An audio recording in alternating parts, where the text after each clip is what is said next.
Hello, everybody. Welcome to our ADU panel. Happy to have you all here. Just going to briefly introduce our panel first.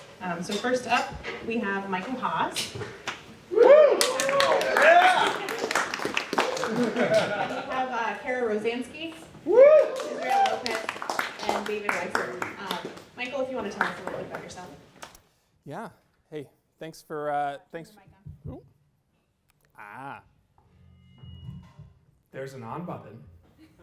Yeah, thanks for coming out, everybody. This is an awesome turnout. My name is Michael Haas. I am the managing broker and lead of the HouseHack Seattle team of investor agents here at Compass. So me and our team of 5 agents here work with investors, house hackers, short-term rental investors, BRRRR investors, and DADU builders to help clients find investable properties in Seattle, an area that many people think is not investable. Beautiful. All right, next up we have Kara. Hi, everyone. I'll get your slide. That's my bad. Oh. You're good. Who's got the hot mic? Yeah, I don't know. I'm Kara Rosansky, and I am a lender. I've worked with Michael and the HouseHack team for, over 3 years now? Yeah.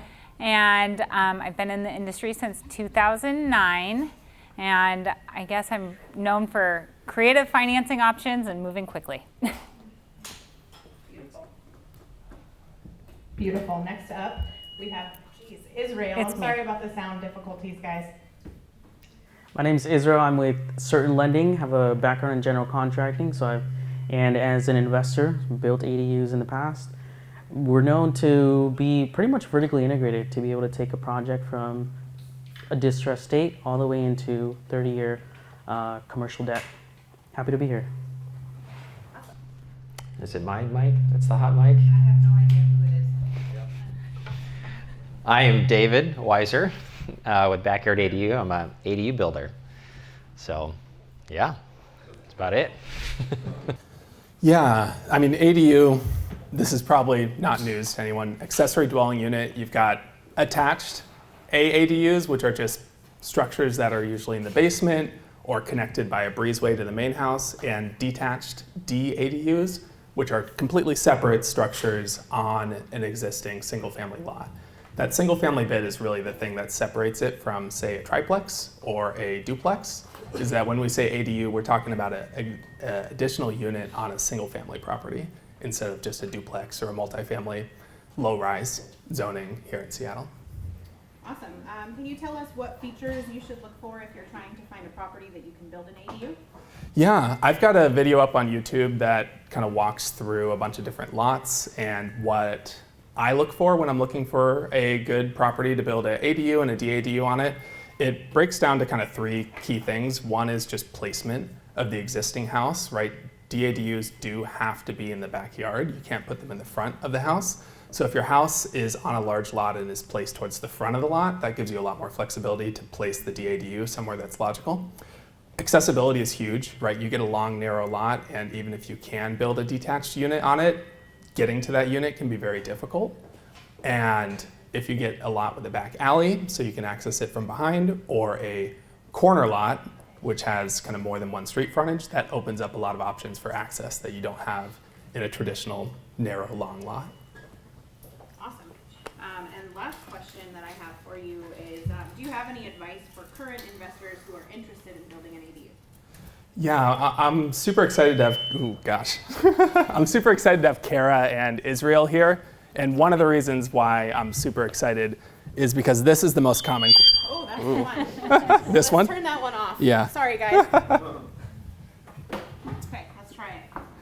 One of the reasons I'm super excited to have Kara and Israel here is this is the most common question I get is, hey, how do I finance these things, right? The average build cost is pretty large, and most of us are not purchasing these properties and building these DADUs in cash. So I think my biggest piece of advice is that real estate investing is a marathon, not a sprint. And although there are a lot of options for building these units immediately and taking advantage of the equity creation and burring or pulling your money back out, there's also a lot of options for just buying and land banking properties that have the potential to build a DADU and then building them out later when you have the capital too. I've done a little bit of both, and truthfully, there's no right answer. But I think being a patient investor and knowing that just because you have the ability to build something doesn't mean you need to, opens up a lot more possibilities financing-wise. Awesome. Okay, I'm going to move to you, David. How do utilities for an ADU work? So utilities in most jurisdictions with an ADU, you hook up the sewer and the water to the primary sewer and water of the primary residence. So typically you're not having to run sewer out to the street, a new sewer line and a new water line. Typically in Seattle and most jurisdictions, you can tie into the existing sewer line, existing water line. Some jurisdictions they require, or you don't have to bring in a new electrical service. Some jurisdictions will allow you to tie into the existing home's electrical service, but we don't. On all of our builds, we always bring in a new electrical service. It's just not worth it. Usually there's not enough juice there to support the ADU and the primary residence. So typically we're bringing in a new electrical service, a new panel, new meter, the whole deal, and then we're just tying into existing water and sewer. Awesome. All right, next question is, how much does it usually cost to build an ADU? It can range, our ADUs sell for around $300 to $400 a square foot. Ours are more kind of on the higher end of that. There are some out there that will build them for cheaper than that, but you're gonna see that in the design and the finishes and the layout. But anyways, you can expect somewhere around there, $300 to $400 a square foot, and that's before sales tax. So. Thank you. Last question for you for now. How long does the whole process usually take? We tell customers to plan for, it takes about 3 months for permitting, give or take on the jurisdiction. So that's the nice thing about ADUs is permitting can be fast. I've gotten ADU permits in other jurisdictions in Tacoma in like a month and a half, and permits approved on first round. So we typically say around 3 months, and that could be a little bit longer. Sometimes that can be shorter. And then construction for us is typically about 6 months to build. And so that's a total of 9 months. I tell customers that 9 months, give or take, plan on 12 months, and we'll most likely get it done sooner than that. And that's with executing well. Not all contractors will execute well on a project, and it could take 1.5 years to get it done. So that's a factor too. Perfect, thank you. Kara, I've got a question for you. What loan options are available for homeowners who want to build an ADU? So there are 2 different routes. To build an ADU, like Michael said, it's not a sprint, right? So best thing is to actually acquire the property up front. So buy a house that has the potential for an ADU or a DADU and put the minimum amount down. And the reason I say that is because when it comes to a renovation loan that you can use to, what happens is you would get the plans, permits, everything together, which takes maybe 3 months, and then you would come back to the lender and say, okay, I want a renovation loan now, and they submit those plans, and you can actually use the value that addition would add to the property. And then the new loan is either based on loan amount up to 80% of that new value, or 95% if it's considered a conforming loan. So let's say you buy a house for $500,000, you put 5% down, you wait your couple months, you get all your plans and permits, and your estimated added value is $150,000. We're just playing with rough numbers here.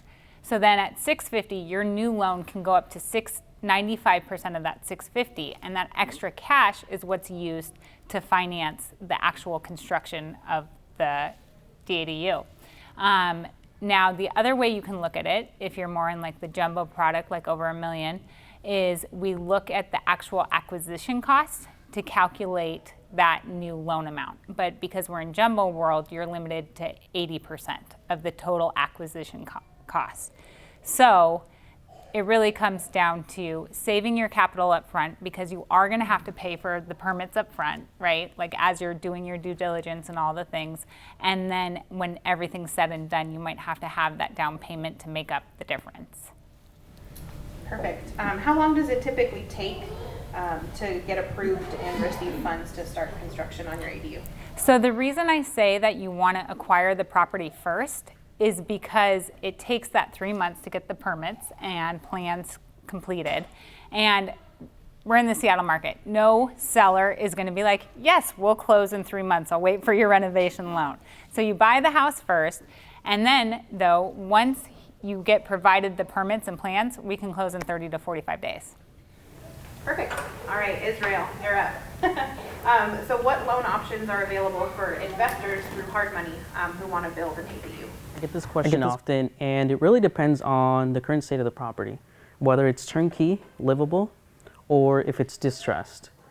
If it's turnkey and livable, a lot of the times, I'm sure Carol will finance it. If it's distressed, sometimes conventional lenders have a little bit tougher time, and that's where we really shine. So a lot of off-market acquisitions, deep discounted properties, where you're walking in day one, there's equity already built in. A lot of people say you make money on the buy, and truly that's enlarged when you're building or executing a DADU strategy. So one of the things that I put myself, as an investor, I put myself in a lot of my clients' shoes, and I was like, what's the ideal loan program? So the beauty of us being a direct lender is that we are day-to-day in and out with you all, understanding what the hurdles are, what financing issues you're having. And I asked myself, what is the loan program? What is an ideal loan program? If I want to purchase a property that's distressed, it has the potential to build a DADU, I want a loan where there's no requirement for plans and permits, and I can get financing for renovations to the subject existing property, if applicable, and then a construction loan on top of that to now build the DADU. So that's essentially what we created. If you have any purchase scenarios or any refinance scenarios, the beauty of the purchase scenarios is that we'll go ahead without plans and permits, finance acquisition, renovations of the subject, and construction of the DADU in Seattle for scenarios where you plan to build pre-approved DADUs. The reason why we're comfortable with that is because we know the permitting timeline is short, and it'll take anywhere between 60 to 120 days. We'll issue an 18-month term, so that way you have more than enough breathing room, and that at that point you don't need to get additional loans, but it's all wrapped into one. So that's where we shine, in addition to just offering bridge acquisition products on the front end. There's a lot of large builders that are acquiring single family infill development lots, and they plan to scrape the whole thing, build a single family, an attached ADU, and a detached ADU. It's like a triple whammy. That's if there's a way in the Seattle market to build, generate wealth, and hold long-term rentals, it's through new construction. Like that's the new wave, build to rent in Seattle. The numbers work. Buying retail and holding properties as rentals, it gets a little bit tougher. But if you do a build to rent strategy, specifically in scenarios where you're building DADUs, I mean, a lot of times you're in 60 to 65 cents on the dollar of retail value. So tell me that's not a good deal without having to spend 12 to 18 months finding that unicorn flip. Like that is really where we can create wealth as a community. Perfect. And last question for you. How long does it typically take to close on a loan for an ADU project? It takes about 2 to 3 weeks on average, and that's pretty consistently. What's the cutoff for the jumbo loans? It depends on the county, and now they make them the weirdest numbers. I'm 99.9% it's 977, 250. That sounds right. But conforming is in the 720, 727, 400. Above 950 plan for only 80% loan, and below 750 you can go up to 90. Well, that's loan amount, not purchase price. So you can buy a house for like $1,025,000 and put 5% down. But then if you're going to add the renovation costs in addition to that, because it has to cover both loans, so you'd pay off your 977 loan plus the renovation loan. So then you'd be in jumbo world. All right. You guys hear me? Yeah. Hey, so this is King. So I think people are anticipating the state law passing to allow this multi-family use on single-family units. So assuming that's going to be the case, how do you see that becoming a variance of the DADU play? Do you foresee that becoming easier, or is there going to be other challenges that we should be thinking about? Yeah, really good question. Yeah, I mean, from an investor standpoint, I think me and David actually have talked about this just today. We were talking about that this morning. Yeah, and I mean, so if you're not familiar with the state law that Ken is talking about, it has passed the House. It is still up for vote in the Senate, and essentially would allow pretty significantly increased density at a state level, but especially in metropolitan areas like Seattle. We're talking like 4plexes and 6plexes, potentially on single family style lots. So massive increase in density, even over the existing ADU, DADU situation we have now. And then kind of the conversation that this starts happening is how do we make sure that we're building to the highest and best use for our properties? How do we make sure that these long-term holds that we have, we're not underbuilding, because right now we're building a DADU on a single family house when in a year we could potentially build a triplex or a quadplex or even maybe a sixplex on that same lot. And it is interesting because it's still up in the air exactly what the permitting will look like, but even today, as an investor, when I look at a single family acquisition versus a low-rise 1, low-rise 2 acquisition, which would be a townhouse play typically, I gravitate towards the single family for a lot of reasons. Permitting is a big one. It's just a heck of a lot faster to permit a single family DADU build versus a townhouse. And cost is another big one. When you start talking about these bigger projects, oftentimes there's street level improvements, sidewalks, additional connections to electrical and sewer, and all these other costs that really add up. So I think it's too early to tell whether this will be a viable investment strategy and whether it will be better or worse than DADUs, but I will say one thing for sure, and that's that holding properties that have development potential, that are in good neighborhoods, that have good lot characteristics, right? We're talking about square or rectangular lots that are wide, that are ideally on corners or have alleys so that there's multiple access points to the property. Those properties are becoming more and more valuable every single day in Seattle. So if you're looking at a project, whether or not you're planning to build a DADU, looking for something that has that potential for future development, I think is huge.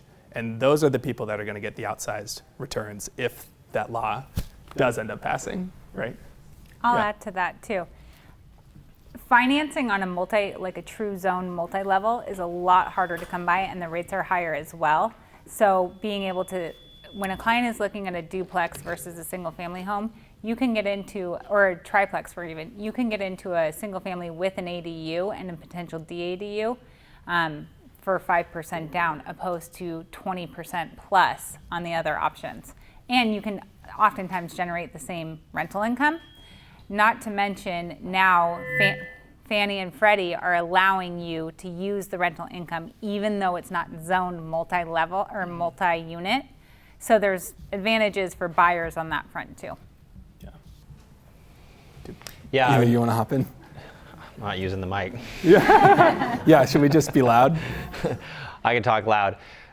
Yeah, from a development standpoint, it's a whole different animal, right? So ADUs, they've streamlined this. It's the barrier to entry, the bar to entry is set quite a bit lower. If you talk 4plex, 6plex, like Michael was saying, I think just the bar to entry is much, much different. You're gonna have quite a bit of cost in site development and site upgrades, impact fees, sidewalk improvements, tapping into newer sewer lines, new water lines out to the street. It's a whole nother animal. So obviously, if you're getting into that, you need to know what you're getting into.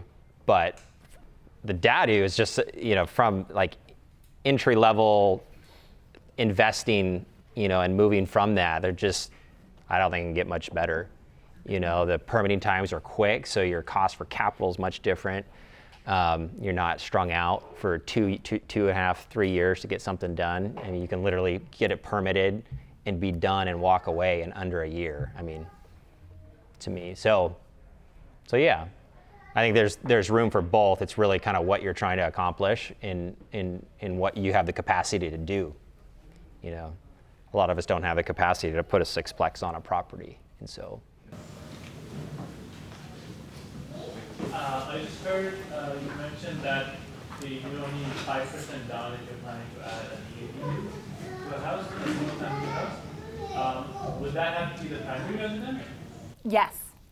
He's the his products are more for investment lending, but it's owner occupied with me. You can do it, but it just increases. If you did it as an investment property, single family minimum down payment requires 15%. And a pretty common strategy for house hackers is essentially taking advantage of the fact that you can get a 5% down loan, 3% down loan. You take advantage of grants. You can get 0% down if you're a veteran who's served in the armed forces. Taking advantage of that to acquire assets at a lower purchase price, right? And essentially coupling that with DADUs is another viable strategy. Do you have a question? Yeah, I have a question about the actual sale of the DADU. So let's say we go through it, we build it, we do that whole process. Are there any ways to optimize taxes when we're thinking about selling the DADU? So I know we can live in a home for 2 years, not pay tax on the first 200 or 250 capital gains or something like that. Yeah, Section 121. Exactly, yeah. So what about the DADU? So let's say I get a lot, I condoize it, and I build the DADU, but I want to sell that DADU. I own both those lots. Would I physically have to prove that I've lived in the DADU for 2 years before selling it to get that tax break effectively? We need to add a CPA to the panel this next time around. Like in general, like Yeah, thinking about that. great question. So I'll use one of my Judkins Park properties as an example. When I created the DADU and condoized the lot, I created 2016 South Ingersoll Place. That property did not exist beforehand, right? So 2016 South Ingersoll Place has not been an address of mine at any point in my tax history. So I'm selling 2014 Ingersoll Place right now, so I can take $500K of capital gains free gains because I'm married. If I was single, it'd be 250. But if I was to sell the DADU, there would not be a tax deferral strategy that applies to owner occupants. That would likely be a 1031 exchange, essentially, if I was renting it. Or you could move into the DADU for 2 years and then sell it. Or you could do a 1031 even if it's a single family home property. Yeah. Okay, cool. All right. You nailed it. Yeah, you got it. Sorry, I didn't mean to throw you a curveball. I was just curious. It's a good question, yeah. Here, sorry. Yeah, no problem. Hi, I was wondering for detached units, do you have a target square footage for short-term versus long-term rentals?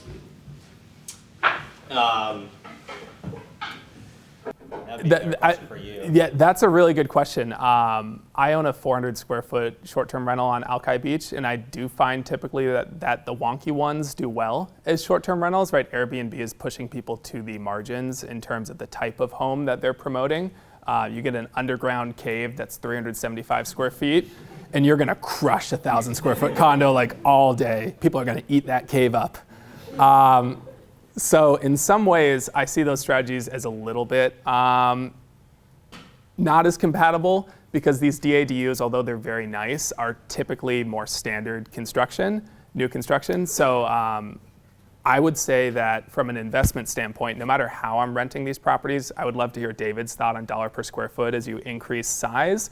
But my understanding is that as you increase the size of the DADU, the dollar per square foot goes down quite a bit because it's still one kitchen. It's still all your permitting cost, which is fixed for the most part. So I would max out every single DADU that you build based on the available square footage of the lot. Yeah, and it does. The cost per square foot, starts to go down the higher the square footage. DADUs only, typically max 1,000 square foot plus a detached garage. So you don't quite get to where you really get economies of scale, but it does when you get from like we have a 600 foot model that we offer. When you get from 600 to 1,000 with an attached garage, it does drop probably by $70 a square foot or something like that for that last 100 or something. To add to that, I think design is very important regardless of the strategy. I've seen some 1,000 square foot ADUs that have high ceilings, and I've seen 1,000 square foot ADUs that have 8-foot ceilings. Maximizing the height limits available is a total game changer. as far as design, walkability, the way it feels when you walk through these homes, as opposed to trying to cramp everything in 1,000 square feet. So I would say take that into account regardless of the strategy, because it ultimately leads to a better product. Good question. Are there any structural requirements for?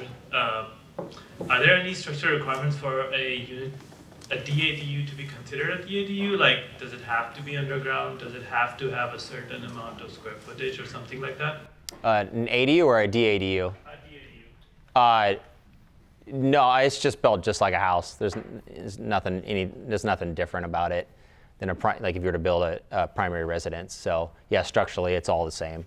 And would the sale of that piece of plot with the asset on top would be just like any other house sale, applicable to other house sale laws, I guess? And when you say on top, so you're talking about like say 1,000 square foot ADU, or sorry, a detached ADU? Yeah, just the plot itself. If you sell that to someone else, is it treated like any other house sale? Yes, yeah, it would, and that's one reason why too. I really care about with our company is I want to build these like homes. Like it's like people. It's the idea of an ADU, and a lot of times ADU means a box. You know, for me, we're trying to design these as homes because you're already starting to do it, but you can sell them as separate ownership, right? And so I think you're going to maximize your investment and being able to sell this for a high dollar now and into the future if these look like homes and they don't look like they're a trailer, you know, out of a trailer park. And so, but anyways, so to get that, I mean, either way, if it looks like a trailer or a home, structurally, it's all the same. So yeah, there's no difference with ADU and building a home. It's just smaller, and that's why it costs more per square foot to build an ADU than it does to say a 2,000 square foot, and it's just because of economies of scale. So they're a little bit more expensive, but I think it's worth spending the extra, whatever it might be, $30,000 to have this thing actually look like a really desirable home. I think long term, that'll be a win. And I just hate seeing ugly homes. Especially new construction ugly. Yeah, new construction. It's like new, and you made it ugly. But I mean, just to speak to a real estate perspective, when you sell a DADU separately from a single-family home, you can't split that lot legally. So it is still a single lot. You can create two different parcel ID numbers so that you have two separate tax bills, two separate electricity bills. Water, sewer, garbage, unfortunately, in most jurisdictions is still shared. But you're essentially selling a condo at that point. You're selling a portion of a single-family lot that includes a detached ADU on it. So although the ADU is a house in all intents and purposes, from a legal perspective and from like a sale perspective, it is treated a little bit differently than a single family house. So in that case, would you be actually selling the primary home as one unit in the condominium and the DADU is the second unit? Exactly. You have to do all the HOA crap or no HOA crap, whatever. You have to come up with all that when you sell it. Correct, yeah, exactly. But you can't sell just the lot. Like, let's say I have a 6,000 square foot lot and I want to literally just like split my lot and sell half the lot without building anything on it, like just the land. Like let's say I land bank for the next year on my lot, and like a year from now I'm like, okay, I don't need all this land and I don't want to build a DADU. Could I cut my lot in half and just sell half the lot? We have to be careful with the word split, because split makes it sound like we're doing a unit lot line adjustment or subdivision or a short plat or something where you're actually creating two separate lots, whereas we aren't here. The requirement to create a condo association is that you do need building plans for the DADU.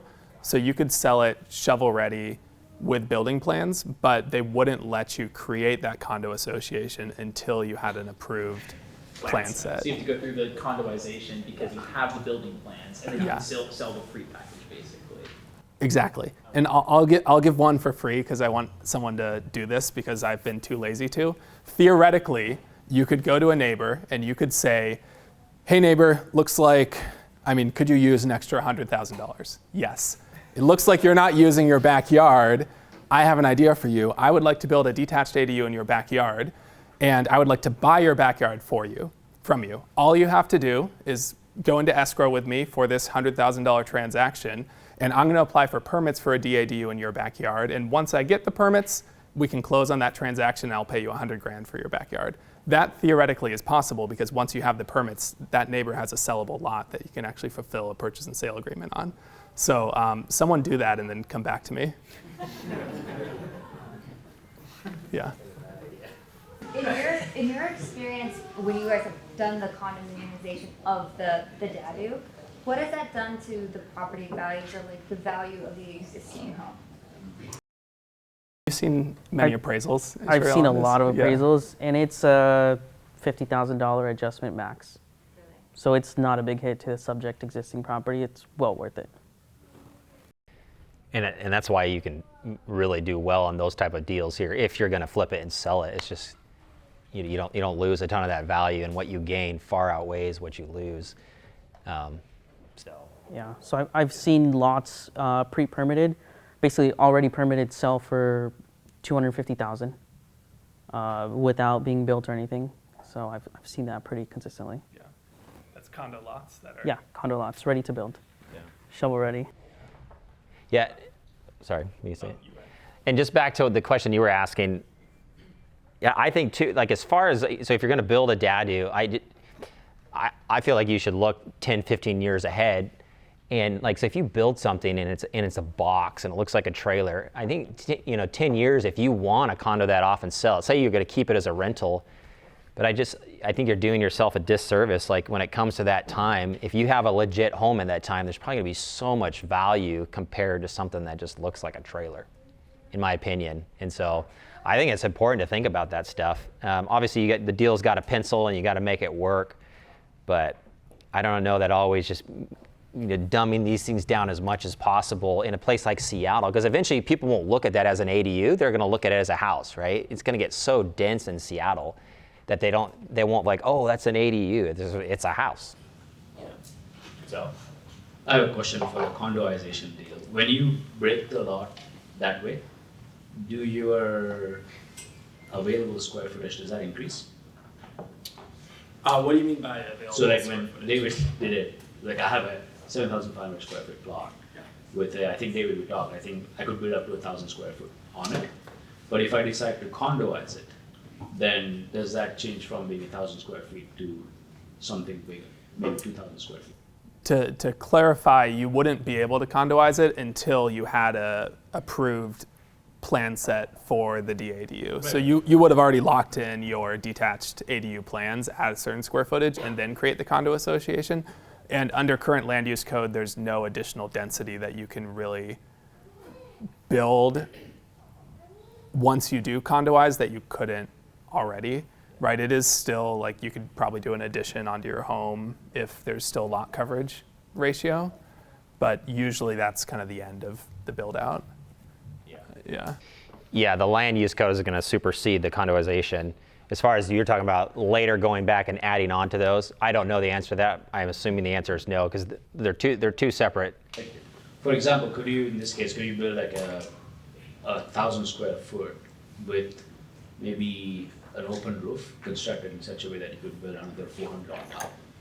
Could you do that? Well, the condoization doesn't have anything to do with the land use code. So like the fact that, because you're not subdividing your lot, you're condoizing it, so it's just this imaginary space. So they don't play with each other. So the plan here is that you go build the ADU first, right? And then once the ADU is built and ready, you go and condoize it. But in the condoized plan, you're saying I'm going to build another 500 square feet on top of the ADU that I already have. I mean, I'm not just hypothesizing. Maybe it doesn't work. Same land use code, right? So pretend the condo doesn't exist. The condo is a figment of our imagination so that we as real estate investors can make more money on our deals.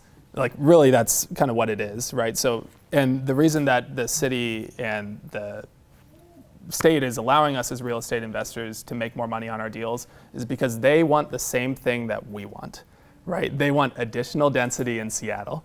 They want us to build and sell more houses because we are not building and selling enough houses for the number of people that want to live in this super awesome city that we live in, right? So the condo association, I mean, it doesn't really change what you can build in any meaningful way. It just changes the options that you have for what you've already been able to build, right? We're not getting additional density. We're just having this additional option of selling each parcel separately. So instead of DADUs being simply a strategy for real estate investors like me to own more rental units, all of a sudden it's a strategy allowing first-time homebuyers to get in at a price point for new construction that's kind of unheard of in Seattle. There's a few in White Center that are selling for $599 right now.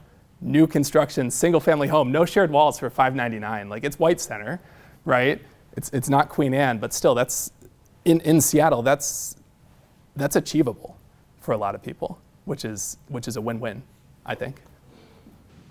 Yeah.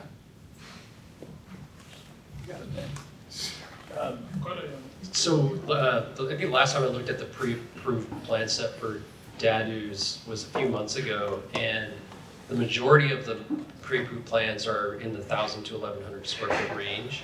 There was one plan set that had a basement in the DADU. So I think the livable square footage is like close to 1,500. And so I'm wondering, why don't we see more of those? Yeah, on ADU Universe? Yeah. There's a bunch of them on there that actually aren't pre-approved, but they give you options of what you could do. Yeah. I don't think there's not a bunch of. I think Schooner is the only. Yeah, I think there's only one on there that. My understanding is you used to be able to. So David kind of mentioned this. Garages are not counted towards your 1,000 square foot. Attics that have low ceiling height are not counted towards your 1,000 square foot. So there's a couple of loopholes. My understanding is that there used to be a basement loophole as well. I don't know if you can. I've heard about that as well. I think it's closed, is what I've heard. I haven't tried to build a basement. We saw some last summer. Yeah. But they obviously would have sold by fall. So if they closed the loophole since then. Yeah, there's a project in the Central District that I'm thinking of that got incredible price points on the sale that had basements, so essentially 1,400 square foot, 1,500 square foot houses. And I have been working with that architect, and she tells me that they put the kibosh on that and aren't allowing it anymore. But yeah, is there someone that has a better? I can answer that question. For the basement, they allow basement square footage is not counted against the DADU square footage, but they are really strict on how far down it has to be. Like, if you're totally in the basement, it has to be like 8 feet underground. Not a walkout, so a true basement. Yeah, you can't do a walkout. Yeah. So that's how you're getting bigger square footage on the DADU. And how much do those cost to dig out? It's more expensive to build that way. So the return is not invested, the numbers don't work, basically. Not very well. Yeah, and some people don't like basements. So that's it's not habitable, a basement. Yeah. Okay, so they got more storage. Yeah. Yeah, thank you. And it's 1,000 square feet to the inside of the walls.